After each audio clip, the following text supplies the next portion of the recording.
கர்த்தருடைய பரிசுத்த நாமத்திற்கு மகிமை உண்டாகட்டும். இந்த நாளிலும் கர்த்தர் தரக்கூடிய நல்வார்த்தை யாக்கோபு 1 அதிகாரம் 2 மற்றும் 3 வசனங்கள். என் சகோதரரே, நீங்கள் பலவிதமான சோதனைகளில் அகப்படும்போது உங்கள் விசுவாசத்தின் பரீட்சையானது பொறுமையை உண்டாக்குமென்று அறிந்து அதை மிகுந்த சந்தோஷமாக எண்ணுங்கள். பிரியமானவர்களே, பரிசுத்த வேதாகமத்தில் ஆபிரகாம், யோபு, தாவீது, தானியேல் போன்றோர் சோதனைகளை அனுபவிக்கும் போது கூட பொறுமையை காத்து கொண்டதால் தான் அவர்கள் நிம்மதியாகவும் மகிழ்ச்சியாகவும் இரட்டத்தனையான ஆசீர்வாதங்களை பெற்றுக்கொண்டவர்களாகவும் இருந்தார்கள். நாம் சில நேரங்களில் சிறிய சோதனையை கூட தாங்கி சகித்து கொள்ள முடியாமல் விழுந்து விடக்கூடிய சூழ்நிலையில் இருக்கிறோம்.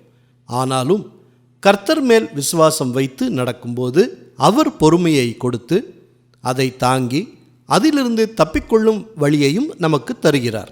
எந்த சூழ்நிலையாய் இருந்தாலும் அதை மிகுந்த சந்தோஷமாய் கடந்து போங்க. கர்த்தர் இயேசு நம்மோடு இருந்து உதவிகள் செய்வார். ஜெபிப்போமா. நல்ல தகப்பனே, இந்த நல்ல வார்த்தையை நீங்கள் கொடுத்ததற்காக நன்றி செலுத்துகிறோம். இப்பொழுதும் நாங்கள் கடந்து போகிற சூழ்நிலைகளை எல்லாவற்றையும் நீங்கள் அறிவீங்க. உங்கள் மேல் நாங்கள் விசுவாசத்தை வைக்கிறோம். இந்த பரீட்சையிலிருந்து நாங்கள் வெற்றி பெறும்படி எங்களுக்கு பொறுமையை கொடுத்து எங்களை தாங்கி வழிநடத்தி தப்பிக்கொள்ளும் வழியையும் எங்களுக்கு கொடுங்க. எல்லா துதி கன மகிமை எல்லாவற்றையும் உமக்கே செலுத்துகிறோம். இயேசு கிறிஸ்துவின் நாமத்தில் ஜெபிக்கிறோம் பிதாவே. ஆமேன், ஆமேன்.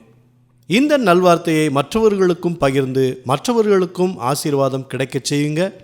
கர்த்தர் உங்களை அளவில்லாமல் ஆசீர்வதிப்பாராக.